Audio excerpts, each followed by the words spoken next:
Visą laiką yra didžiulė atsakomybė stovėti auditorijoje ir užimti kažkieno laiką. Visada jaudinuosi dėl to, kad jūsų yra laikas, jūsų rytas, jūsų savaitgalis ir aš jį valgau. Tai yra labai stipri tokia jėga ir galimybė pasakyti kažką ir pabendrauti su jumis ir pateisinti jūsų lūkesčius. O jeigu nepateisinsiu, tai yra normalus žmogiškas faktorius, tai yra normalu. Kodėl aš čia esu? Aš esu čia todėl, kad daugiau negu 30 metų dirbu šioje srityje, ką jūs darote. Tai yra, aš daugiau negu 30 metų esu mama, mano dukra yra 37 metai, aš esu močiutė ir mano anūkės yra daugiakultūriai aplinkoj. Mano dukra ištekėjusi už kitataučio, jeigu Eglė būtų Žalčių karalienė, tai jis būtų užkapotas, bet jis gyvas ir gyvena. Ir mes jį priimam ir mylim. Ir mano anūkės taip pat eina tuo sudėtingu keliu. Tai yra ne lietuviška šeima, bet yra vienas lietuvis, o kitas kitoks.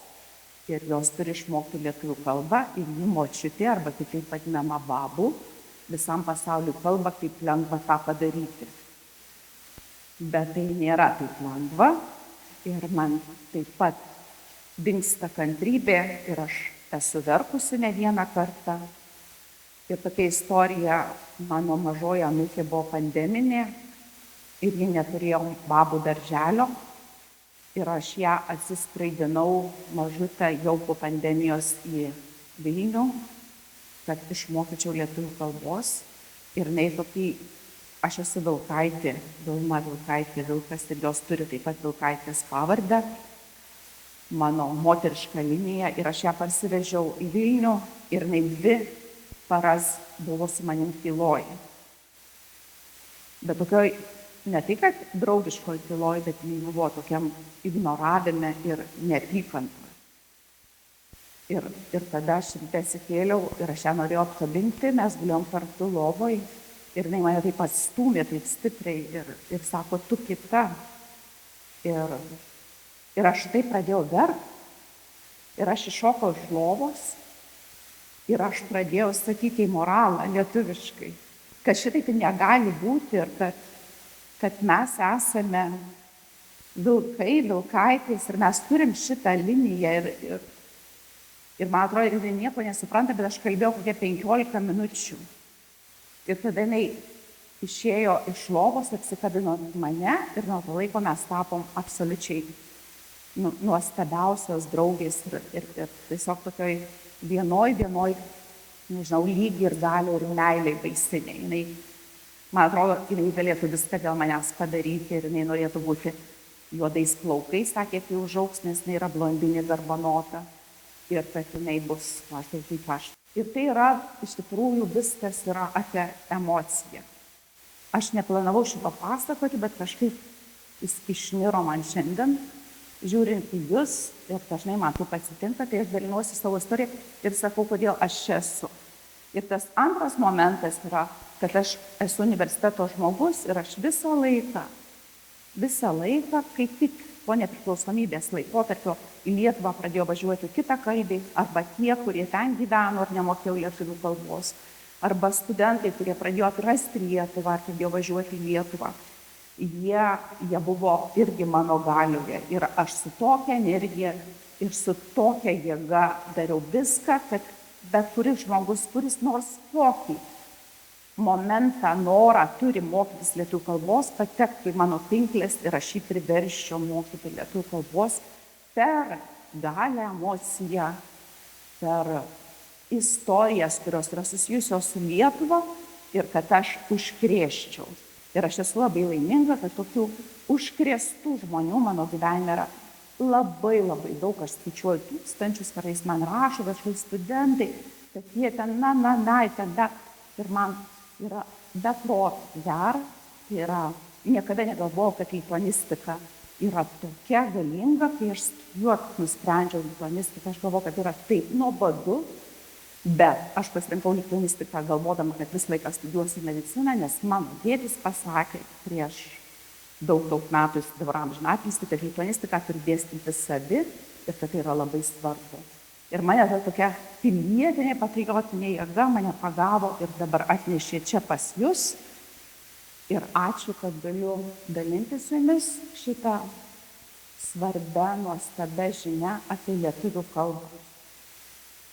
Ir matyt, labai nėra svarbu, ar tai yra daugia kultūri, ar ten kažkokie yra svarbus keli momentai. Yra emocija ir toje emocinėme lauke, kai jūs jau esate dominuojantis, jūs įgaunate galią daryti su vaikais, ką nori. Tai yra pavojinga, bet kartu, jeigu tai yra teisingai išnaudojama, tai yra nuostabiausias ginklas. Aš esu patyrusi tokių momentų gyvenime, kai aš turiu auditoriją, jie niekada nekalbėjo ir nežinau, kas yra lietuvių kalba, ir aš galvoju, kad aš galiu bet kokio žodžio juos mokyti, jie patikės, kad tai yra tas žodis, tai ir reiškia. Nes aš turiu galią, jie tiki manim, aš galiu nesąmonės jas mokyti, ten kažkokią hindi kalbą ir sakyti, kad tai yra lietuvių kalba, ir jie sakys, taip, gerai, mokomės. Kalba yra labai svarbu, iš vis bet koks kalbos mokymasis prasideda nuo motyvo, bet koks kalbos mokymasis toliau turi kitą lauką galimybę ir tada yra estetikos ir etikos tokie reikalai, apie kuriuos aš irgi kalbėsiu, kurie yra labai svarbus. Ir tai yra, jeigu mes kalbėsime apie lietuvius, tai yra jautriausia iš tikrųjų kalba, tapatybės dalis ir tiesiog autentiškumo ir tęstinumo vieta, kur mes galėtume. Ir tą įrodo visos šitos mokyklos, kurias aš šiandien lankiau, kurias aš lankiau anksčiau. Tai yra, įrodote jūs savo pavyzdžiui, kad kalba yra tas įrankis, kuris tiesiog veda ir kuris priverčia mus galvoti apie moralę, vertybės, atsvara visame pasaulyje, mūsų žemė, mūsų pagrindas, mūsų kolonos. Kai kaip nors pradedu kalbėti arba galvoti, kodėl tą kalbą kas nors turėtų mokytis, arba mano anūkai, arba vaikai, aš visada kuriu istorijas, tas tikras, jas perkuriu ir dar labiau sustiprinu, nes istorija labiausiai ir pagauna žmogų. Mes išvis visi gimstame ir gyvename istorijoje. Mes pradedame, yra 3 teksto tipai, yra pasakojimas, aprašymas ir samprotavimas. Ir tas pats pirminis teksto tipas yra pasakojimas, kurį mes savo tą pasakojimą pradedame tik pradėję kalbėti ir pabaigiame išeidami šito pasaulio. Ir mūsų yra atsakomybė, kaip mes susikursime savo pasakojimą ir kaip tą pasakojimą susikurs su mumis vaikai. Tai lietuvių kalbos istorija visų mokslininkų susitarimu, galime hipotetinį, gal jinai pakis, 5-6 mūsų 5-6 amžius mūsų eros ir kiek iki šiol liko paveldo ir skolinių yra labai didelis klausimas. Jeigu aš taip draugiškai jūsų paklausčiau, kaip jums atrodo, kiek lietuvių kalboje, dabartinės lietuvių kalbos žodyne yra paveldo žodžių koks procentas? Tų tikrųjų baltiškųjų žodžių. Sutarėme apie 17 dabar procentų. Tai vėl koks yra susitarimo, vadinasi, mes užsiauginame žodžius, juos prisijaukiname ir paverčiame savo lauko žodžiais. Tų tikrųjų žodžių, įsivaizduokit, lietuvis, nežinau, kur jis yra, išeina iš savo kažko, nežinau, kur jis gyvena, jis atsistoja ant žemės, pažiūri į dangų, mato saulę arba žvaigždes, galbūt šalia jos stovi žmona, moteris tiksliau, vyras, vaikas, sesuo, dukra. Ir čia pasibaigia esmė. Senelis, senelė, babų, baba yra toks kratinys, mes nežinom kaip vadinti, ar vaikaitis, ar anūkė, tai koks šitas taisyklingas žodis. Na, nežinau, bet koks, nes tik 18 amžiaus pabaigoje į lietuvių kalbos žodyną ateina žodžiai senelis, senelė, anūkas, anūkinės. Nebuvom tie žmonių, kad galėtume pavadinti tą grupę žmonių senelis ir senelė. O svaigstame ir galvojame, kad čia tie mūsų žodžiai yra visi. Ne. Su visa katalikybė mes pasėmėm altorius, gavėnės, tik prieskutis iš katalikiškų žodžių yra lietuviškas.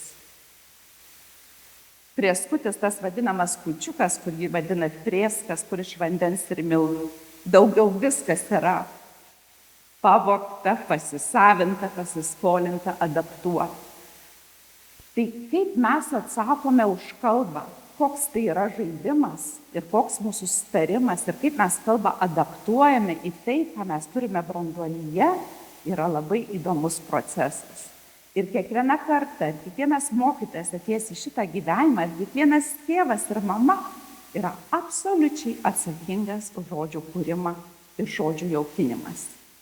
Iš tikrųjų, viskas yra labai svarbu gramatika. Mes didžiuojamės lietuvių kalba, kur yra ten visai patiem seniausia, ten archaiškiausia, tobuliausia, gražiausia ir kokia ten tik norite. Iš tikrųjų, faktas yra tas, kad tai yra indoeuropiečių kalba, kuri yra seniausiai vartojama ta forma, kurią manoma kalbėjo visos indoeuropiečių gentys. Visos kitos indoeuropiečių kalbos yra nunykusios, transformavusios, kad ir Latvija panaikino visas galūnes ir visą kitą, o lietuviai, kai varo, tai varo. Ne? Ir mes tada lyginam, kad tai panašu į sanskritą, kad panašu į ten dar kažką ar dar kažką. Įdomu, tai irgi retorinis klausimas, kodėl lietuvių kalba nepakito. Irgi su vaikais galima svarstyti, debatuoti, samprotauti ir galvoti. Ar todėl, kad su niekuo nenorėjau bendrauti, ar todėl, kad su jais niekas nenorėjo bendrauti, ar todėl, kad norėjau išlikti, ar todėl, kad jautė savo pačią stipriausią galią kaip kalbą. Tai yra klausimai, kurie neatsakyti. Ir jūs galite tyrinėti, galvoti ir svarstyti. Kasdieniniam vartojimui mums reikia 3000 žodžių. Iš visos lietuvių kalbos ir šiaip iš bet kokios kalbos žmogus vartoja tik apie 2% kalbos. Visa kita yra tokia fragmentinė, sugalvota tarpusavio bendravimo kalba. Kodėl mes sakome, kad tėvai turi išmokyti savo gimtąją kalbą? Kas yra gimtoji kalba? Tai yra mamos kalba. Ir tik mamos kalba. Arba to žmogaus, kuris aktyviausiai tuo metu, jeigu nėra mamos, užima mamos poziciją. Tėčio kalba, tėtis išvis labai atsiprašau.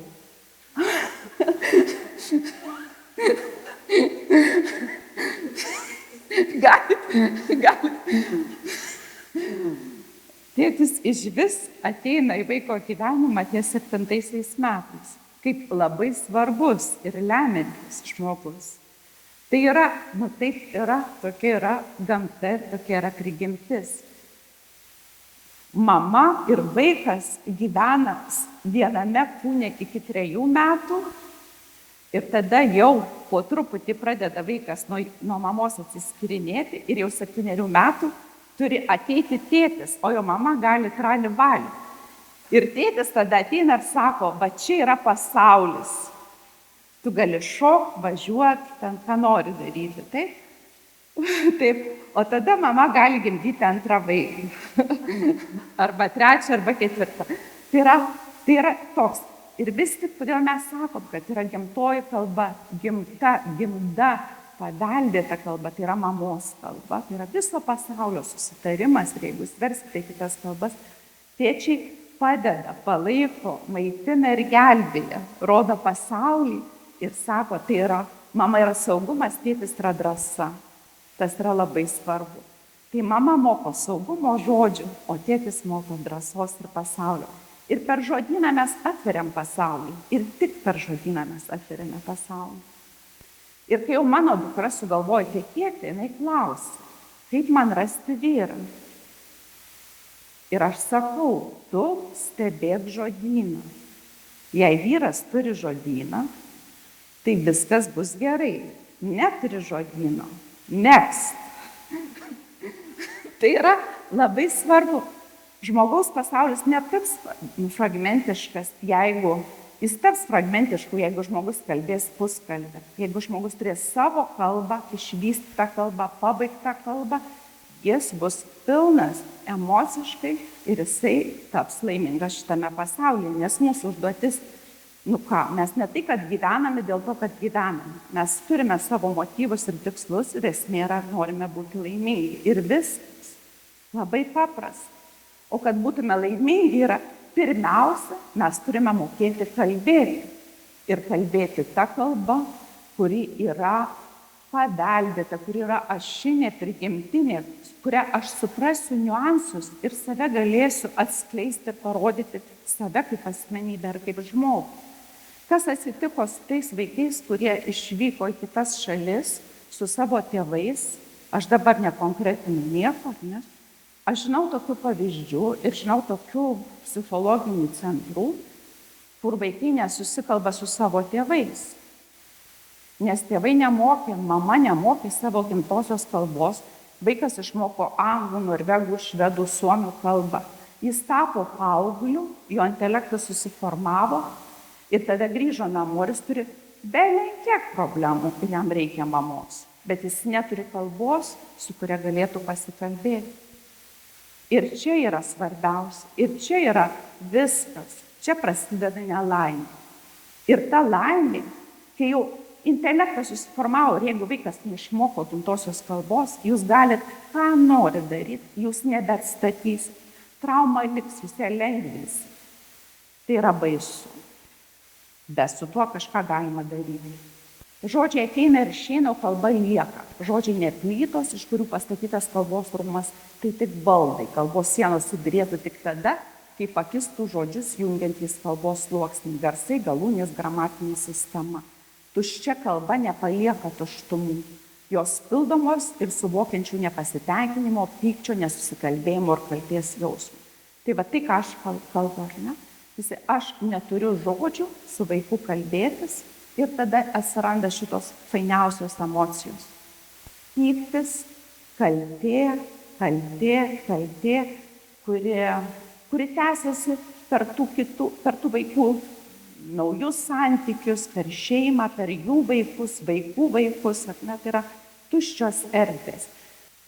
Iš tikrųjų, tas nepasitenkinimas ir pyktis yra tokia galinga jėga, kuri gali nunešti geriausias intencijas ir geriausias paskatas ir tėvų, ir vaikų. Ir tai yra tokie negrįžtami ir labai liūdni dalykai. Tai kai jūs mokote vaikus lietuvių kalbos, būdami tėvai, būdami mokytojai, jūs tiesiog darote pasaulį daug gražesnį, ramesnį ir pozityvesnį.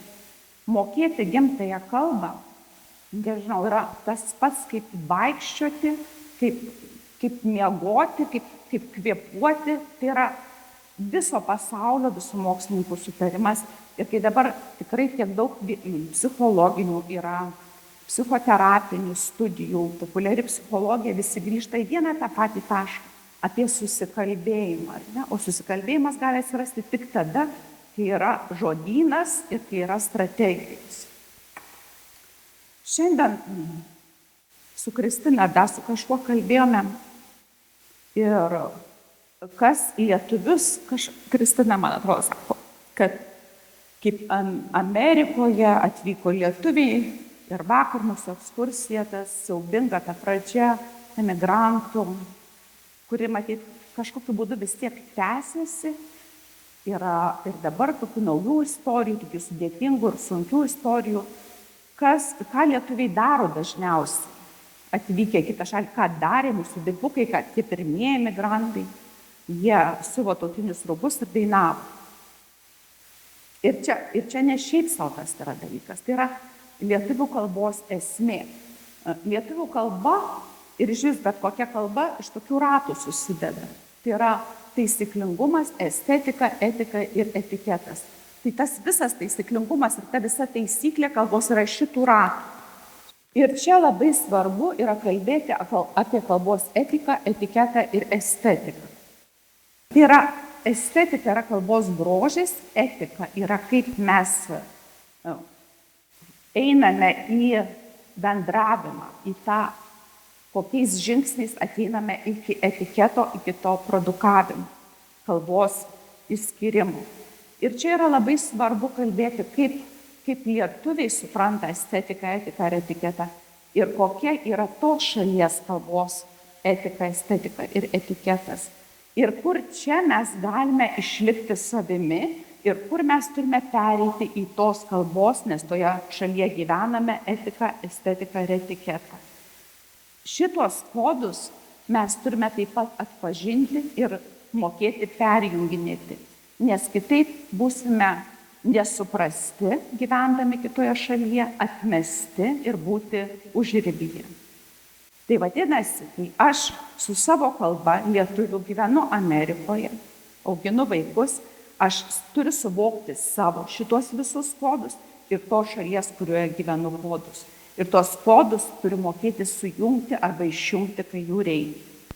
Tai yra irgi labai svarbu. Kai aš studentų savo, ypatingai užsieniečių, klausiu, kaip jums atrodo, kokia yra esmė lietuvių kalbos estetikos, grožio. Ką daro lietuviai, kai jie laimingi? Nesakykit gerai. Dainuoja, nes studentai man taip sako, taip, dainuoja, ne? Aš sakau kaip pavyzdys, aš neįsivaizduoju, pavyzdžiui, ten kokios nors Sakartvelo studentų, va taip stovinčių, arba tautos, kai jiems yra blogai ten, va taip linguojančių. Taip kaip nors, va, arba kokių ispanų, va taip, va. Va, kad jie ten, jiems sunku, jie sukibo, ten žemėje Lietuvos kažką, taip tyliai ten kažką daro, ne? Tai yra, va čia, ir čia yra labai paprasta, ir va čia yra mūsų pradžia, mūsų estetika, mūsų grožis, nes lietuvių kalba yra dainuojamoji.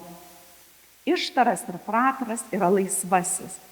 Aš sakau, ir Romas šiandien man uždėjo mikrofoną. Ne, aš nekalbu taip. Aš sakau, Romas man šiandien uždėjo mikrofoną.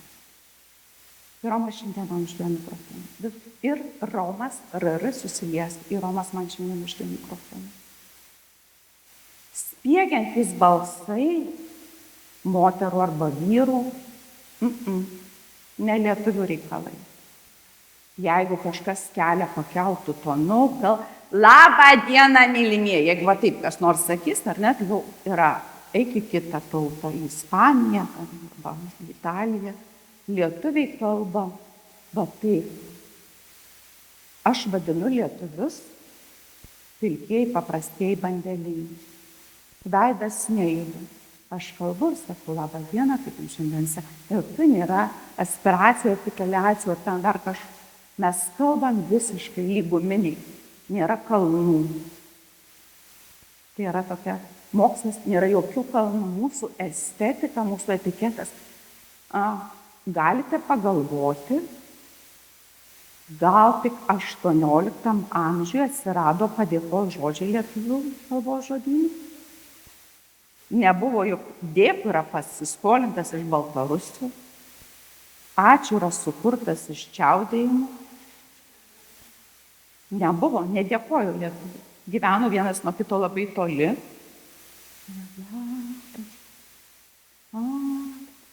Nenoriu. Taip ar ne, bet tokį lygumos. Nereikėjo gelbėti vienas kito, ten nekrito į kalnus, tarpeklius, ten nieko, ar ne, tiesiog lygumos, viskas toli aidi, dainuoja, išgirsdavo, kad gyvi ar dainavę vienas kitą, ar ne, kad ten dainuoja, o baigė bulviaukas, o baigė ten kirstrugius. Lietuvių kalboje nėra mito. Visos tautos turi mitą.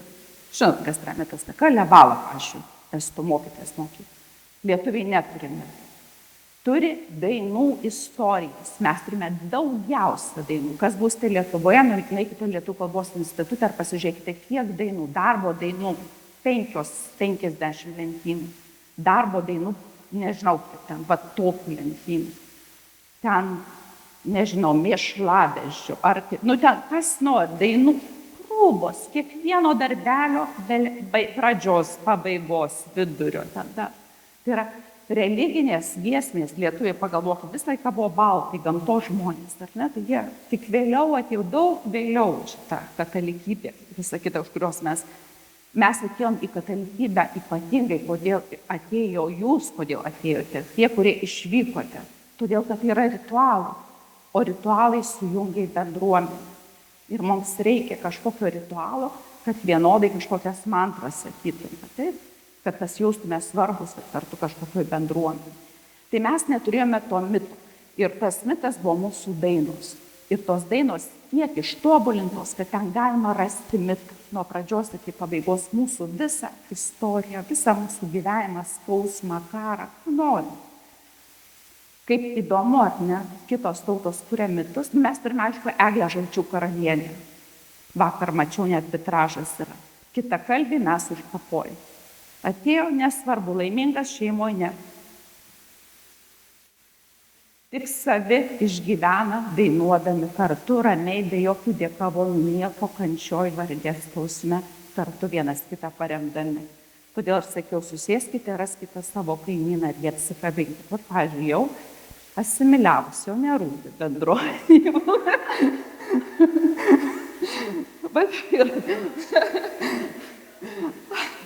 Aš juokauju, bet atstumai yra labai svarbus. Jeigu tai būtų mano auditorija iš Italijos, Ispanijos ar Portugalijos, visi prieky sėdėtų susigrūdę vienas ant kito. Lietuviai va taip ir atsisės. Taip dar labiau į galą. Tai Jūratė jau dabar pirmininkė, tai aišku, tada visi irgi ir mes jau sėdėsim. Bet iš esmės tai yra va toks, ar ne? Duokit mano erdvę. Ir aš tyliai joje būnu. Tyliai kalbu, suliedamas, nerodydamas savo veidų jokių emocijų. Tyliai sau gyvenu, kuždu savo lirizme ir savo kančioj. Ir su niekuo tuo nesidalinu. Ką dar jūs turite žinoti apie šitos laikotarpius? Aš esu minėjusi kai kuriuose paskaitose, bet vis tiek dar tą. Jūs turite atsiminti visi dalykus, reikalus, kad žmogaus gyvenime yra 3 kritiniai laikotarpiai. Pirmasis yra ties 10-13 metais, kas turite vaikų mokinių, sveikinu, tai yra pats baisiausias laikotarpis. Tada antras yra 42-45 metai, kam yra tiek metų sveikinu. Nu, dar palaukit, nesidžiaukit. Trečiasis laikotarpis yra juokinių. Kitas laikotarpis yra tokie 52-56, sveikinu kamerą ir tada prasideda laimė. Laimingiausi žmonės nuo 65 metų. Bet yra vienas sudėtingas dalykas, susilpnėja atmintis, taip kad vartokit papildus.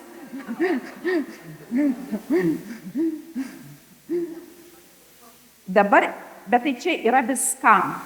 Daugiausia savižudybių, depresijų, skyrybų. Pati didžiausia trauma yra nemirtis, yra skyrybos. Bet skyrybos plačiai prasme, vietos pakeitimas, artimo netekimas, skyrybas su kažkuo, kas yra artimas, vyras, žmona, jeigu jie dar gyvi. Mirtis yra 3 vietoje. Kai tu žinai, kad jau ten numirė ir jau nėra, tai ne taip baisu, kaip kažkas įsiskyrė, bet dar tas yra, suprantat, ypatingai lietuvių. Jeigu tu įsiskyrei su vyru arba žmona, tau baisiau negu jisai numirtų. Arba jį. Taip, psichologiškai. Šiaip tai žiauriai skamba. Bet taip yra, ar ne? Bet tas pats yra ir kai vaikai netenka tėvų ir žino, kad jie yra, arba jie įsikelia net anksčiau, jeigu vaikų yra iki 10 metų, jis nesupranta, kad tėvas kažkada grįš, jo nėra, nes nėra visam laiku ir taip toliau. Tai yra tokie labai stiprus psichologiniai dalykai. Tai čia apie visą gyvenimą, apie visą mokymąsi. Šitie kritiniai laikotarpiai yra sociologų nustatyta. Nors sociologai Europoje patvirtino, kad paauglystė baigėsi 21 metų. Tai irgi puiku labai, ką tėvai padarė nuostabią globą, ar ne? Niekur neišlips vaikas iš automobilio be mamos ir tečio. Tada kitas momentas yra su kalbų mokymusi. Jeigu vaikas, čia labai svarbu, iki 10 metų neišmoko savo gimtosios kalbos, beveik 85% tikimybė, kad jis niekada jos neišmoks kaip gimtakalbis. Taip. Yra šansas iki 13 metų. Ties 13 metais susiformuoja intelektas ir tada viso gero. Išmoks kalbą su didelė, su daug didesnėm investicijom, jėga, nes intelektas susiformuoja, tai nerodo, kad vaikas kvailas ar dar kažkas. Tiesiog jame jau yra struktūros galvoje. Ir kad atsirastų nauja struktūra, o kalba yra pati sunkiausia intelektinė veikla, yra mokslo įrodyta, kad įdėtų kitą kalbą, reikia labai daug išstumti jau iš smegenų. Tai vienas tai yra per jėgą ir pasipriešinimą. Tie, kas mokote vaikus mokyklose, kurie atėjo ir dar neišmokė kalbos, ir tuos paauglius, ypatingai po 10-13 metų, jūs tiesiog kalat jiems, tiesiog kaip kokiais kirvukais, kad ateitų kažkoks žodis, gramatinė sistema ar dar. Tai yra tokie psichologiniai dalykai. Vaikui duota, statistiniam vaikui, tas turis tokios sėkmingos raidos, 3 kalbos kaip gimtus. Taip, aš esu mačiusi vaikų, kur turi mišrias šeimas ir moka ir tą, ir dar aplinkos kalbą. Įsivaizduokim, du tėvai ten koks nors, nežinau, ten. Ar Amerikoje, taip. Ir tada tie 3, ir yra ir 5 kalbas, aš esu mačiusi vaikų, kurie, bet iki intelekto susiformavo. Gali būti, kad taip, kad vaikas išmoks ir tas kitas kalbas, bet tas turi būti jau talentas, ar ne? Tai turi ten, kas nors gali groti labai gerai, ten šokti, dainuoti ir taip toliau, tai yra poliglotai, kurie. Aš esu turėjusi tokių mokinių, aš esu ir suaugusių žmonių, aš esu mokiusi vieną po nepriklausomybės prancūzą, kuriam lietuvių kalba buvo 25. Ir jis išmoko per mėnesį ir mes iki šios dienos jo kalbame. Tai yra tokių unikalių genijų, bet jis yra ten Gineso rekordų knygoje, disertacijos, kurie iš vienos krypties, iš kitom kalbom, ten bla bla bla. Kuo žmogus vyresnis, tuo jam sunkiau mokytis kalbų.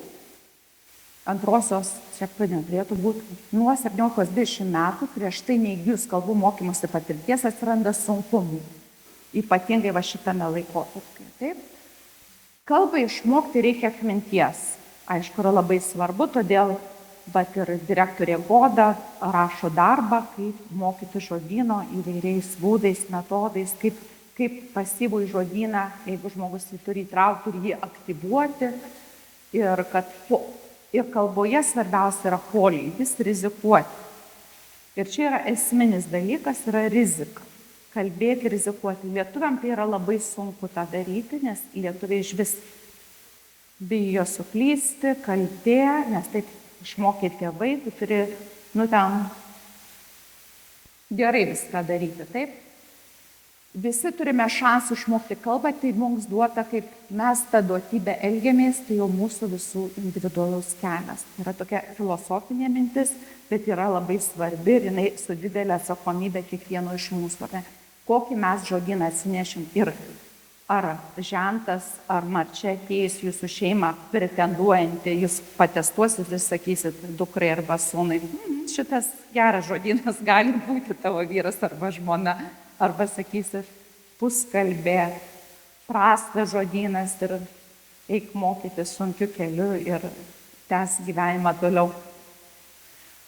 Puskalbė yra pusė kalbos, tai yra, kai jūs kalbate tik buitinę kalbą, ir jūsų žodynas yra tik tai valgyt, miegot. Tokia naminė kalba, kur jau jūs nesamprotausite. Tai yra tokia kasdieninės frazės, kurios yra tokio išgyvenimo dėl maisto ir kitų dalykų. Taip, buitinė kalba, kasdieninė kalba, kai jūs nesusėsite su savo vaiku ar artimu žmogumi ir nepakalbėsit apie ar konservatoriai blogi ar neblogi, koks čia dar reikalai, ką jūs čia palaikot. Jau neįsit tas gilias temas, kur jau ten gali būti ir muštynės, ar ne, nes nestovėsit jau savo pozicijos. Tai čia aš pasakiau, ar ne, iki 3 metų formuojasi tokia artikuliacinė sistema, atskiriami savi gimtosios kalbos garsai nuo svetimų ir recepciniai produkavimo centrai formuojasi. Tai yra tiesiog smegenyse, tai yra tokia fiziologija ir kalbos įgūdžiai įgyjami be taisyklių ir be jokių dėstymų. 3 metų vaikagi nemoko taisyklių, jis yra viską natūraliai. Tai yra, dar ten yra tuščia, viskas taip latentiška ir ką girdi, tą viską perima ir vaiko jau čia įvyksta tie stebuklai, jau ten jie užsimesga tokie mazgeliai, kurie vieniems tampa tas kalbos mazgas visom kitom kalbom kaip universalus, o jeigu jau po intelekto susiformavimo nauja kalba, naujas mazgas turi atsirasti. Tai kodėl yra svarbu mokytis kalbų ankstyvame amžiuje, nes tas vienas mazgas universaliai aptarnaus visas kalbas. O jeigu jūs dabar, graži moteris pradės mokytis kalbos, tai jinai turės megzti naują mazgą, o jau ten tų mazgų tiek primegzta, kad jau ten nėra vietos. Tai vienasi, ta nauja kalba turės taip ateiti, kad kitą mazgą atrišti išmes, kad atsirastų tas kitas mazgas, nes dažnai tie žmonės jau neturi vietos tiem naujiem mazgam. Taip? Ir aišku, dar plus atmintis silpnėja ir tas yra tokia Ir aišku, labai svarbu, kokia kalba jūs kalbate. Jeigu jūs kalbate leliukišką kalbą labai ilgai, tokiom kalbom ir intonacijom, tai tas mazgas taip ir formuosis. Ne? Tai yra tokia pagrindinė, vengti kuo kalbėti su vaikais natūralia kalba, ypatingai jūsų kontekste. Mes Lietuvoje tai galim sau leisti, nes mes tą vieną mazgą megsim, nėra kitų kalbų, netrukdys dažniausiai. Bet išeivijoje, migracijoje tai yra labai svarbu kalbėti tikra natūralia kalba, vengti kuo labiau tų diminutyvinių žodžių, kuriuos aš vadinu teršalais, ypatingai mokykloje, ten obuoliukas, dantukas, puodukas, visi ten, košytė, manyti, nežinau, labai daug tų žodžių, kurie neturi, nes lietuvių kalba nėra diminutyvinė kalba iš esmės. Taip, ji yra dviem atvejais. Kai mes norime raudoti, kai mes patirime kažkokį skausmą arba begalinį artumą. Tai kai aš sutikau su Goda, direktorė šitos mokyklos, taip, jinai taip labai distant su manim buvo, tokia atsistimulai ir taip gerbimo Vilma. Ir kai jau vieną kartą jinai sako, Vilmutė, mes laukiam, kai atvažiuojam, jau suartėjom. Tai tokiam natūraliame procese, suprantat, mane Vilmute gali vadinti ne visi. Tai, vadino tėtis mama, aš paskambinau, ten tėtis neprigirdi, kas skambina. Kas? Vilmutė. Taip, suprantat, tas yra tas kodas, ar ne, kad jau artumo, aš jau esu tame lauke, bet manęs kiti neturi vadinti Vilmutė, nes aš tai priimu kaip menkinamai asmenį. Tik suartėja. Tai yra dvi artumas emocija arba menkinamasis asmenys. Ir jeigu jūs ateinate į klasę ir sakot, dabar darysime ten užduotėlę. Viso gero.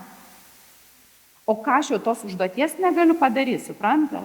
Testuką, straipsniuką, klausimėlį, nes aš nevertas normalaus klausimo, tikros užduoties, gero testo. Toks, koks aš esu, ar 4 ar 5 metų, aš vertas to, kas yra mano amžiai. Kiekvienam amžiai yra duota Dievo gamtos išgyventi tai, kas jam duota. Niekam nieko nereikia gelbėti. Ir kai jūs pradedate ten tais testukais, užduotėlėm, klausimėliais, ten visokiais tais vaikas ir auga toks, suprantat, galvodamas, kad jam visada toksai spec poreikis palengvintas, netikras, ten, ne iki galo, toks padėt, bet, suprant, tai yra kalbos dalykai, čia ne mano. Ir aš labai bariu savo studentus, kurie eina į praktiką, vaikučiai dabar čia aš jums paruošiau testuką.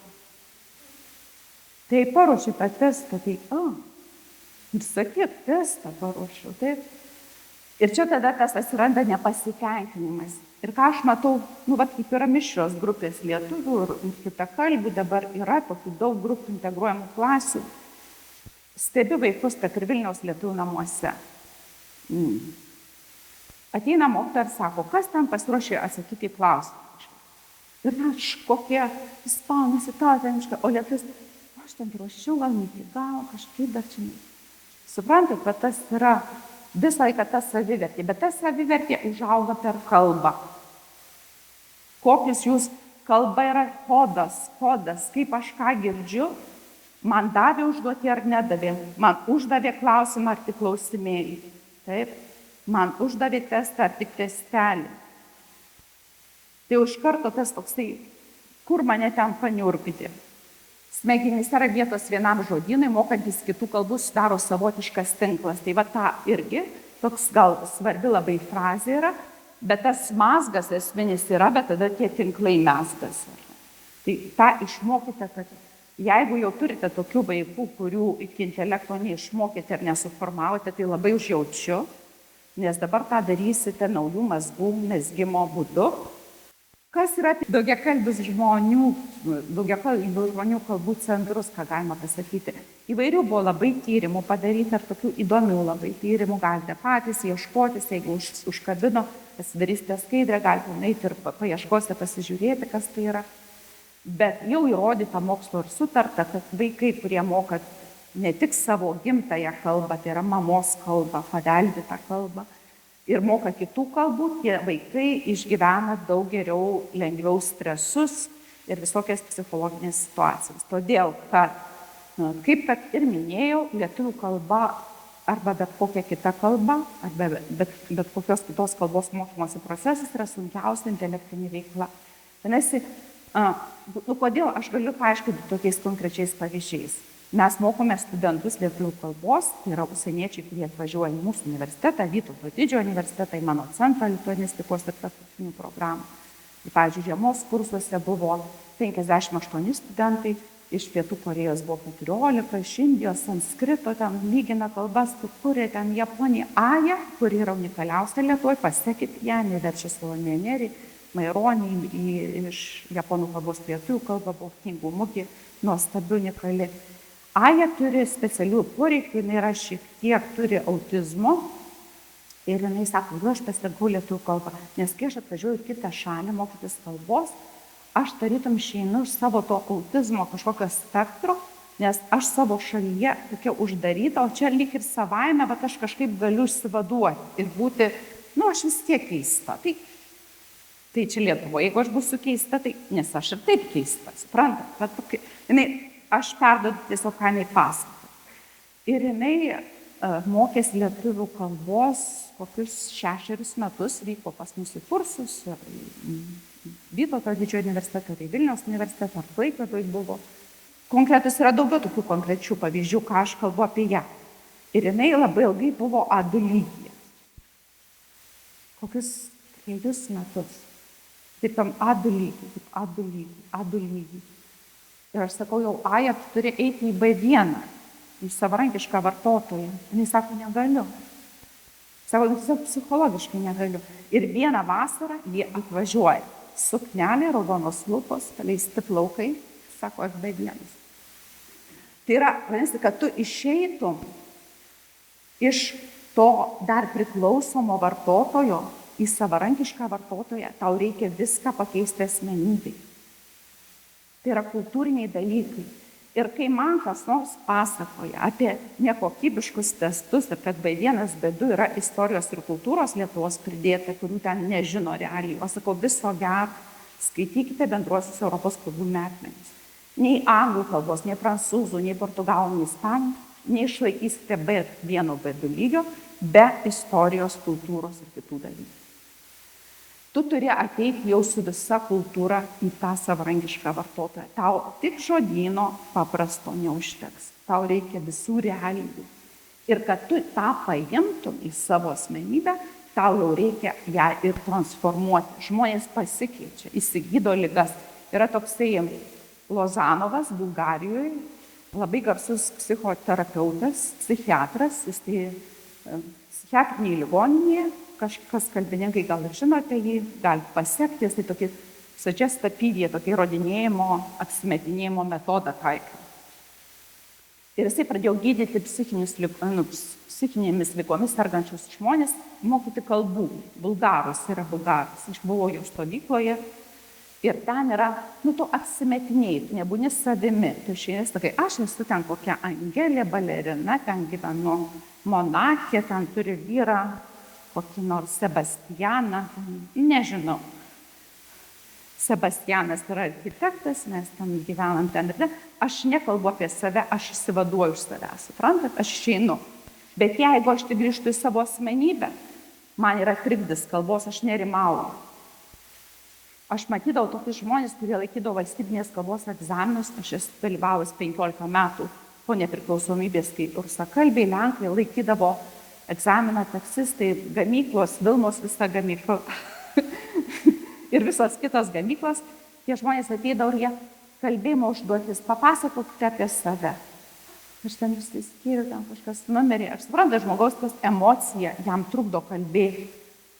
Tai va tas išsivadavimas, galėjimas kalbėti, kai tu esi B2, B1, tau niekas neturėtų trukdyti, nebent ten kažkokį labai trauminis klausimas. Tai va čia aš apie tą noriu pasakyti, kad daugiakalbiai žmonės, kurie yra pasiekę B1, B2, jie yra labai stiprus, nes gali išeiti, tokia kaip šizofrenijos momentas, ar ne? Iš vieno kūno vidinio į kitą. O jeigu tu turi 3, tai tu turi 3 šizofrenijas, tu pereini kitą kultūrą. Ir, aš matau tą, pavyzdžiui, savo anūkis, ar ne, jeigu sėdi 2 močiutės, mes Babu ir Bestė, ir sėdi mano anūkė per vidurį, jinai atsisuks vienu veidu į mane ir man kažką pasakys, ir kitų veidą atsisuks į kitą močiutę, ir visai kitų judesių, ir visai kitą mimiką, ir visai kitų elgesių. Tai yra kalbos savarankiškas vartotojas, daugiakalbiai vaikai, daugiakalbiai žmonės, jie atsparesni, drąsesni, jie daugiau pasiekia, jie yra tvirtesni ant žemės, jie yra saugesni, jie netaip bijo gyvenimą. Kodėl per Antrąjį pasaulinį karą, ypatingai su prancūzų kariais, buvo daromi tokie, kaip ir eksperimentai, ypatingai su prancūzų kariais, aš tokį straipsnį, čia jau dabar mano tokie asociacijos eina, ką aš noriu dalytis. Nesiruošiau to. Tai buvo taikomas toks metodas vertimo ir tuos visus prancūzų karius, tai mes žinome, kad prancūzai moka tik savo kalbą. Ir 100 metų ten jų tos kitos kalbos. Ir jie labai įsigasdavo patekę karo kažkokiuose atvejuose, kai nemoka kalbų. Tada tuos visus prancūzus pradėjo mokyti karo, Antrojo pasaulinio karo metu kalbų. Anglų kalbos arba kažkokios kitokios, tik dėl vienos priežasties, kad jie būtų tvirtesni. Kad jie būtų, tokie neišsigandę, nebėgtų, pamatę ten ginklą arba kitokį, kitaip kalbantį vokietį ar ten dar kažką. Suprantate. Tai yra, vadinasi, kalba yra toks galingas ginklas, kuris psichologiškai labai sustiprina žmogų ir jį įgalina veikti, jaustis, depresija mažiau serga vaikai ir visa kita. Taip, kad mes atsakingi už kalbą čia ir dabar, kiekvienas iš jūsų, kiekvieną dieną turite išmokti po naują žodį. Mes išeinam tokia į kitą temą, kad mes galėtume savo mokinius, savo vaikus paveikti, įrodyti jiems, motyvuoti, vis tiek, ką aš kalbėjau iš tos savo pirmosios istorijos, mes turime susikurti santykį. Jeigu mes nesusikursime santykio, mes nieko nepadarysime. Mes galime labai svajoti, norėti, priversti, rėkti, mušti 100 metų. Patikės, ką aš sakau, tik tada, kai jūs laimėsite su jais emociją. Tik laimėdami emociją, jūs galite paveikti mokinį. Tai kaip bendrauti su vaikais, kad jums patikėtų? Tai yra kalba, yra psicholingvistika, netoks mokslas, yra jau seniai kalbininkai, didaktikai, lingvodidaktikai sutarė apie tai, kad be psichologijos, psicholingvistinio kažkokio konteksto kalbų mokymai nevyksta. Mes turime išmanyti labai gerai psichologiją. Amžių tarpsnį, ar ne, turime išmanyti, kaip veikia bendravimas, kokie kodai veikia ir kaip kurti tą santykį. Tai tokia yra pirmiausia per emocijas, sensorinę įvairovę ir tada jau galima galvoti, iš kur atsiranda kažkoks netinkamas elgesys jūsų mokinio, jūsų vaiko ir kaip galime koreliuoti, kaip galima tvarkyti su to netinkamu elgesiu. Tai tokia piramidė yra labai svarbi ir aš apie ją. Tai pirmiausia, gal kaip padėti vaikui valdyti emocijas, kad galėtume susikurti tą santykį su vaiku, kad vaikas jumis patikėtų, kad galėtume bet ką dėti į galvą. Jūs turite pirmiausia atliepti vaiko poreikius, suprasti ir priimti vaiko jausmus ir parodyti tuos emocijų valdymo būdus. Tai nereiškia, kad jūs turite pataikauti vaikui, kai aš pasakysiu, nes yra poreikiai ir norai. Tai yra labai skirtingi dalykai, ką tėvai ir mokytojai painioja. Nes kai kuriems yra poreikis lygų norų. Tai norus mes galime tikrai viso gero, ačiū, eik miegoti. Bet poreikis jau yra poreikis. Jeigu mes suprantame, kas yra poreikis, ir jeigu poreikis vaiko nepatenkintas, jūs galite, yra tokios įvairios metaforos, galite ant galvos stovėti, niekas neįvyks, joks mokymo procesas, o jau kalbos mokymo procesas iš vis 100 metų, jūs galite tik, kaip tuščias laiko leidimas, jūsų nervai, jūsų energija ir jūsų sveikata tik tai. Tai dabar kaip tie poreikiai, suprasti poreikį, atskirti poreikius ir norus labai svarbu ir patenkinti poreikius. O su norais, tai sakiau, ką norit galite daryti, sakyti rytoj, kitais metais, kai išneši šiukšles, kai eik miegoti, aš vis neturiu kas tam kalbėti. Gali bet kas būti. Bet poreikiai yra labai svarbu. Bet matyt, kad suprastume vaiko poreikius, pirmiausia, turim suprasti savo poreikius. Tai čia dar koks jūsų kelias, ar atskirite poreikį ir norį. Tai dabar kokie tie poreikiai. Tai apie internetą galėsit man atsakyti. Taip, tai yra tokia, tai yra fiziologija, saugumas, meilė ir priklausimas, pagarba, savęs realizacija. Tai yra pagrindinė, labai senai visiems žinoma, bet aš ją primenu. Ir vis tiek nieko nepradėsime, jeigu vaikas alkana ir jeigu jis nori į tualetą. Jis gali ką norite. Tai bus visiškai blogas. Tai yra pagrindinis. Ne? Kai studentai atvažiuoja į kursus ir mes darome ekskursijas, pirmiausia, važiuosime į Trakus ir eisim valgyti. Ir valgysim 2 valandas. Tai yra būna geriausios ekskursijos. Ir muziejai būsim valgyti. Geriausiai, iš vis geriausiai reitinguoja puikia ekskursija. Visiems pati geriausia. Bet jeigu mes važiuosime į Trakus, eisime į muziejų ir tik po to valgysim, labai buvo nuobodu, ten, šalta, karšta, ten bus daug labai vertinimų. Bet jeigu valgys, fantastika. Atvažiavom, valgom, tualetas, privalgo, visi visko gauna, tada eina į muziejų, viską mato, klausinės, smalsus, nepavargę, laimingi grįžta. O jeigu dar po kibiną į ranką įdedi, kad jeigu dar kada norės, iš vis saugu, dar turi kibiną, ten rankinukį, tai iš vis tada tobulą būtų. Ir tada, aišku, tu vedi, sakai, va čia einam, čia taip, čia tą valandą sugrįžtam, vėl tas ribas. Labai svarbu yra ribos, rutina ir ribos. Nesvarbu, ar suaugęs, ar nesuaugęs, vaikas, intelektas susiformavęs ar ne, yra ribos. Ribos yra labai svarbu. Kur yra tos ribos, kurios prasideda ir baigėsi? Susitarimas ribų yra lygus saugumui. Taip, kaip valstybės sienos pažeidimas, taip ir mano riba, mano kambarys, mano erdvė, mano stalas, ar gali liesti kažkas mane, glostyti mano galvą, imti mane. Vieni vaikai norės, kiti nenorės, kaip yra tos ribos. Tada lygus saugumas, tada meilė ir priklausymas. Ne? Kiekvienas žmogus nori gyventi dieną ir jeigu per dieną, kodėl tokia, bloga diena buvo, ne? Tai žinau, bloga diena. Tokia bloga diena. O ta bloga diena yra tik todėl, kad jūsų kas nors nepamatė. Bet jeigu jūs ten kažką kelis kartus gavote, nors ir mažiausiai ten pastabą, ten plaukai ten kažką pasitaisyk, ar ten kažkokie, kai būna tokių draugų, kur ateini darbą, tau nurinkinėja čia viską, ar ne, taip tokius pupučius, kažką pataiso ten, ar ne, čia tau atsilenkia, ne. Tai jau čia yra irgi kritika, ar ne, tave jau ten pataisė tau kažką, tada ten kažkur nespėjai, ten kažko nepavalgai ir jau čia yra bloga diena. Ir jeigu nė karto negavai, kad tu kažką gerai padarei, ir taip 2 diena, 3, 4 jau gali eiti jau antidepresantus. Tai yra labai svarbu, kad būtų nors kažkoks laimėjimas per dieną, kad tu tikrai kažką esi padarė, kad tu padarei, kad yra toksai padan, ar ne? Jeigu to nėra, yra diena tokia, tokia, bet nežinau kodėl. Tai va ta analizė labai svarbu. Kiekvienas vaikas turi būti pastebėtas.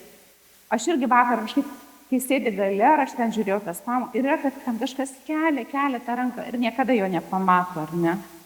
Ir aš suprantu, kad mokytojas gali nepamatyti, yra natūralu. Bet tokie dalykai, jeigu 2 dieną, 3 dieną, 4 dieną, ten keli, ir jau paskui nebekeli tos rankos. Tai yra čia yra meilė. Priklausai, ar ne? Priklausai grupiai, tave mato. Nori būti pamatytas, ar ne? Nenori būti geras, geriausias, čia irgi labai pavojinga, ar ne? Aš geriausiai padariau visą laiką, čia yra blogai.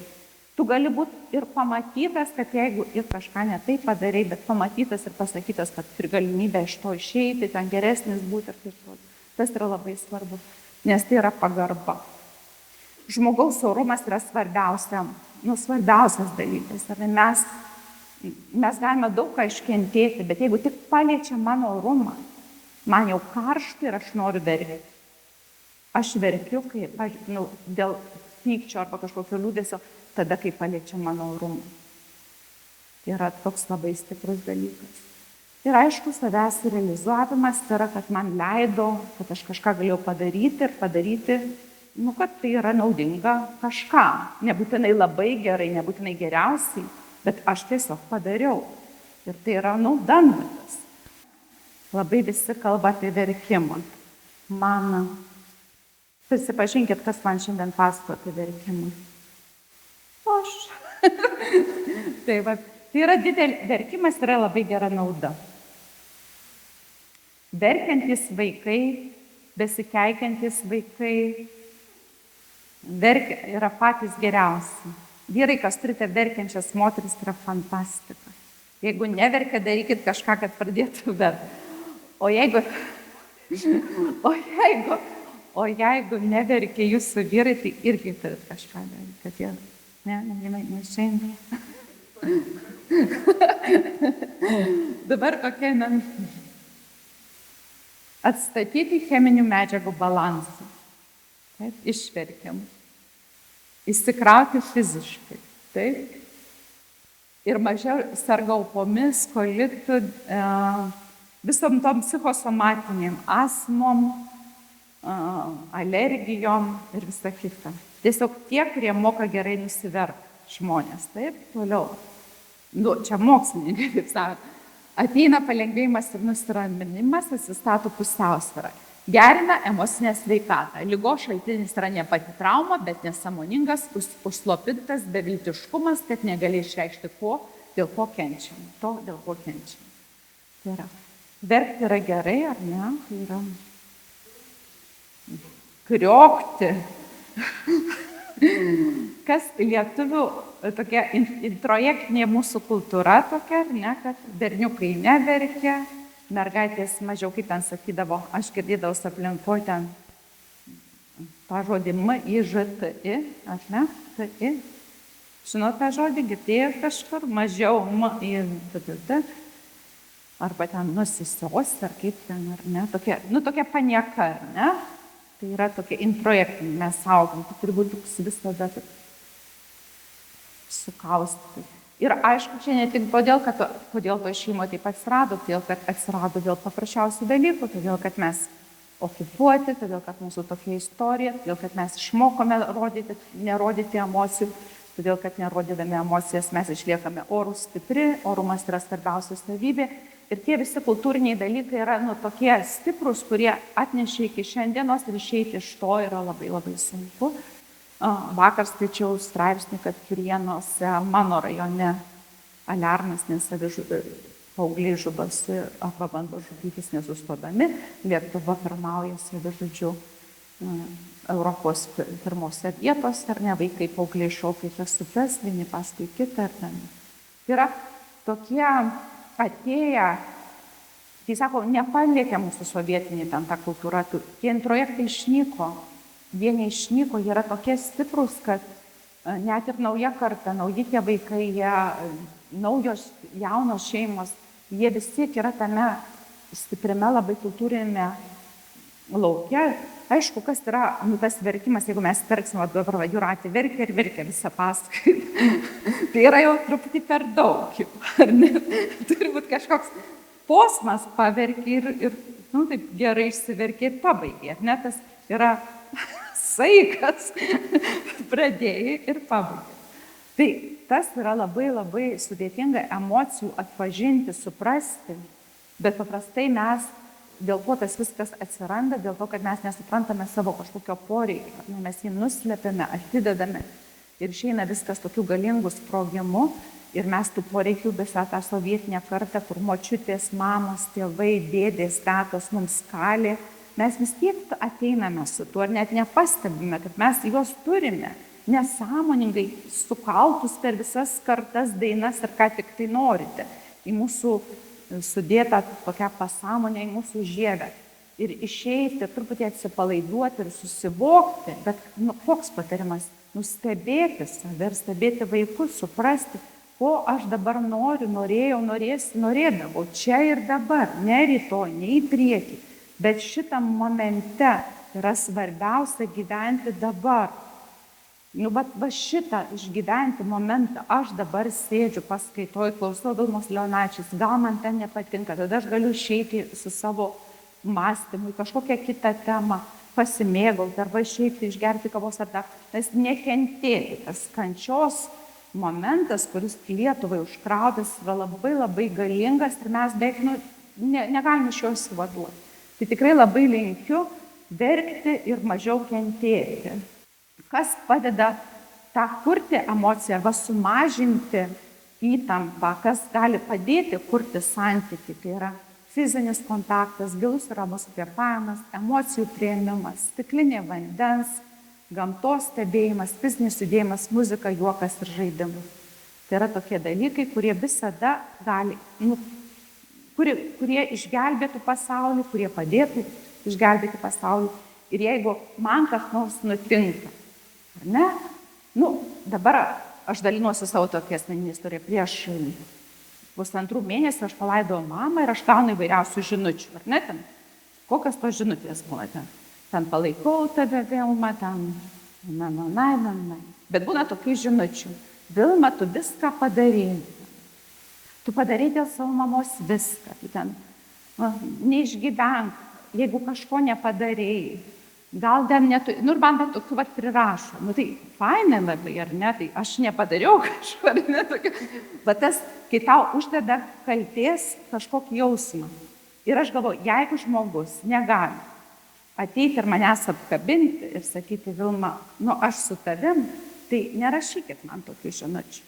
Tai yra esmė, ne, kas tie moralizavimai arba už kitą sprendimai Lietuvoje yra labai, Lietuvos kultūroje yra labai tokie stiprus, kas nebūdinga kitose kultūrose, arba lietuviški labai, arba rašo, aš irgi palaidau mamą ten prieš 3 mėnesius, ar ten aš pernai palaidau, ir dalinasi dar, aš turiu iš to baisių istorijų, kaip dar kažkam nutiko, bet aš jau vos išgyvenu savo tą netektį, arba aš negaliu atvykti pas tave, nes aš turiu ten tokių ir tokių problemų.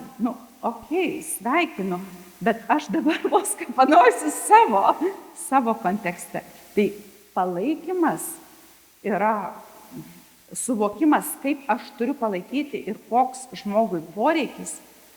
Ta empatija tikroji yra labai svarbi. Iš tikrųjų, Lietuvoje yra be proto gaju dabar tas, ar ne, visi gali komentuoti jau apie kalbą. Beveik nėra temų, kur negalėtų komentuoti bet kuris Marijampolės gyventojas. Aš taip apibendrintai sakau. Aš čia taip, balbėviška, tikrai nieko nėra. Arba baisio gal, kažkoks man tas žodis labai baisu. Nėra todėl, kad čia mūsų savivertės dalykai, ar ne? Drąsa pasakyti man čia ir dabar. Tai yra mano drąsa pasakyti, nusikeikti, būti tokia, kokia aš esu, bet aš Vilma Leonavičiūtė, su savo visų pavyzdžių, tai yra mano drąsa, ar ne? Aš žinau, kad aš esu drąsi, tikrai. Ir tai yra svarbu, bet mano drąsa atsirado todėl, Kai aš būdavau mokykloje ir man reikėdavo viešai kalbėti, aš išeidavau ir aš taip, prarasdavau sąmonę kokią minutį, man atrodo. Ir mano klasės draugai sako, mes negalim įsivaizduoti, kaip tu vis taip visur kalbi ten, ar ne, aš ten kažkokiuose didžiulėse erdvėse, auditorijose.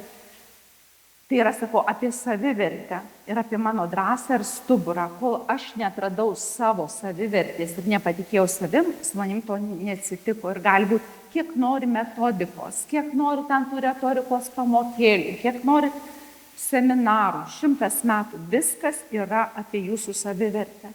Ir kai mano savivertė maža, tai aš tupiu krūmuose, pasivadinęs kitų vardu ir varau ant kitų žmonių ir patiriu malonumą, nes aš matau savo poveikį. Kažkas susierzino, kažkas nuliūdo, kažką palėtė. Aš galiu. Bet ne aš, bet, pasislėpęs. Ne? Jeigu reikėtų man kaip žmogui, kaip mano, tai tokie žmonės, jie yra dažniausiai patyrę traumas, o trauma yra visą laiką tėtė mama. Aš taip vadinu, tėtė mama pirmiausia. Trauma yra tėtė mama. Tokių vaikų nepamatė, nepastebėjo, nesuprato jo poreikio. Jis buvo pastebėtas dažniausiai tik tada, kai ką nors blogai padarė, tada jį mušė, pastatė į kampą, klubdė, rėkė, bet jį pamatė.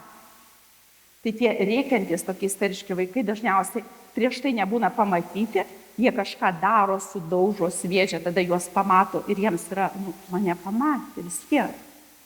Ar ne, visi psichopatai, maniakiniai žudikai yra nepamatyti tėvų dažniausiai.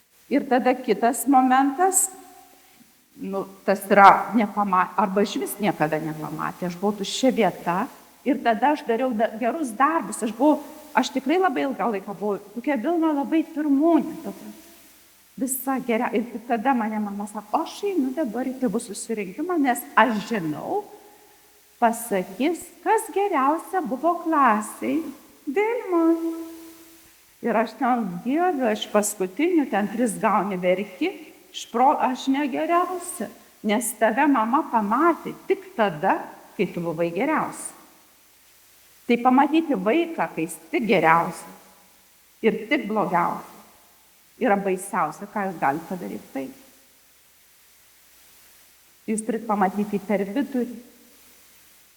Ir tas per vidurį visas procesas jausti, nugyventi ir konflikte, ir nepildyti jų norų, bet prisiminti, kad yra poreikiai, saugumas, riba ir visa kita yra labai svarbu.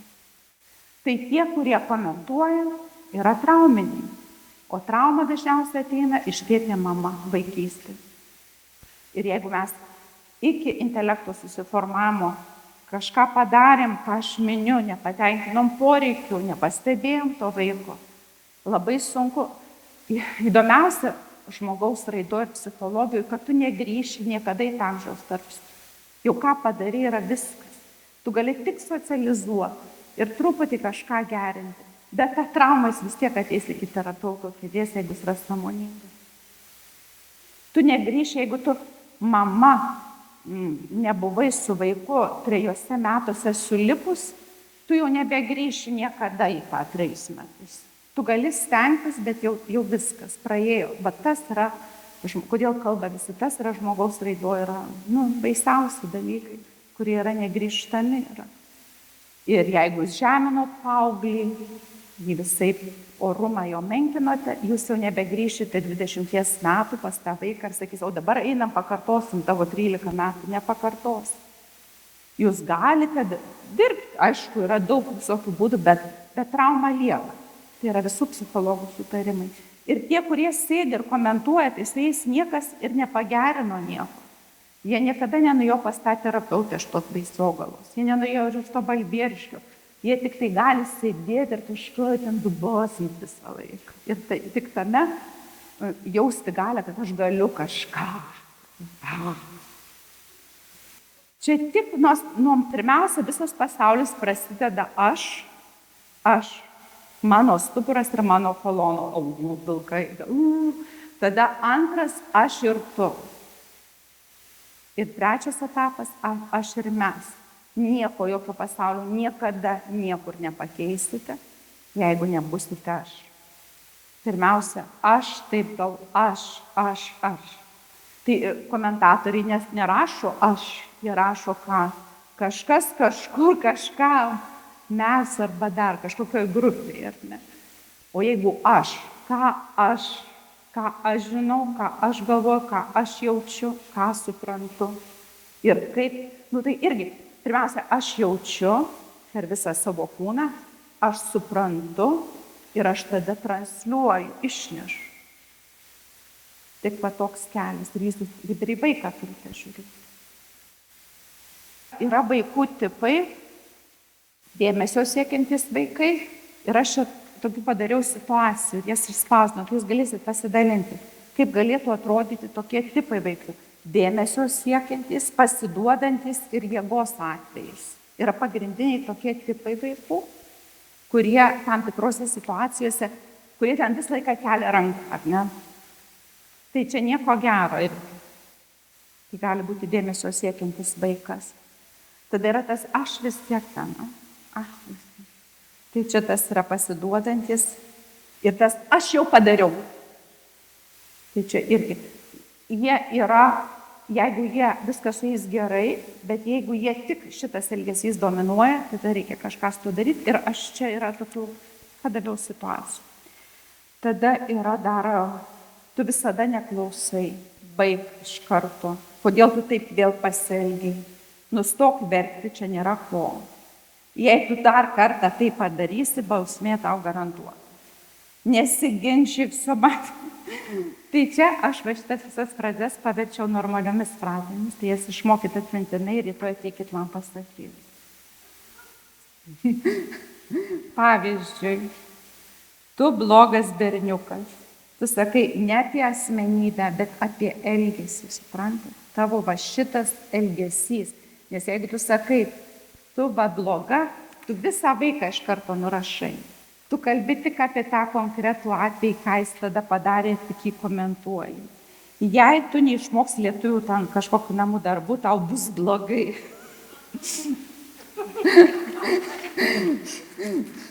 Pavyzdžiui, čia tie tikri tėvų variantai, tarp kitų. Jeigu nenueisi šiandien į lituanistinę mokyklą, niekada neišmoksi lietuviškai. Arba tau privalu mokytis lietuviškai, nes taip reikia. Nustok skųstis, kad visi vaikai eina į lituanistinę mokyklą. Nustok skųstis, kad reikia eiti. Jei tingėsi mokytis lietuviškai, negalėsi kalbėti su giminėmis. Čia yra sakiniai, kurie yra blogi. Jūs galvojate, kad aš jums liepiu. Čia yra visi labai baisūs sakiniai. Jūs turite paruoštuką, mes negrįšim, tai pasiskaitykite ir pabandykite, bent per savaitgalį pasakyti tą baig, baig, ar baigsit, va šitą pakeisti kitais sakiniais, yra jums parekomenduoti. Ir paeksperimentuokit nors savaitę, gal prigistas.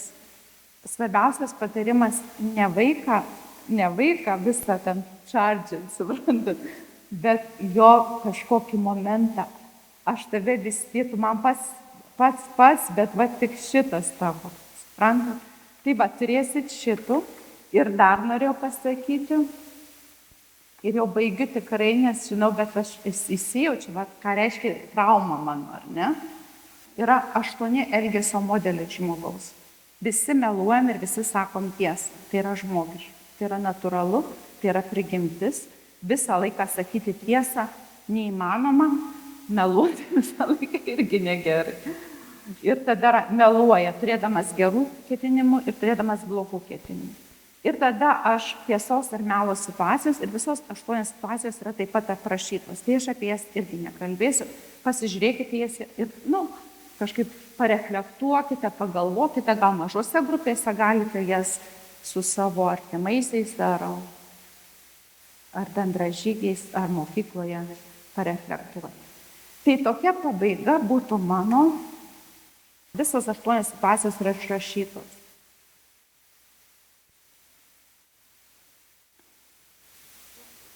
Kai negalima kritiškai mąstyti arba neturime bendros kalbos su vaiku, tarp mūsų atsiranda atstumas. Bendravimas yra ne tai, kad aš sutinku ir paklūstu, aš kritiškai būnu. O kritiškai, kai tarp mūsų kas nors įvyksta, aš neturiu vieno sprendimo, aš turiu 3 arba 4. Ir tada, kai aš kalbuosi, aš pasirenku geriausią kelią. Savižudybės įvyksta tik dėl to, kad žmogus turi galvoje vieną kelią.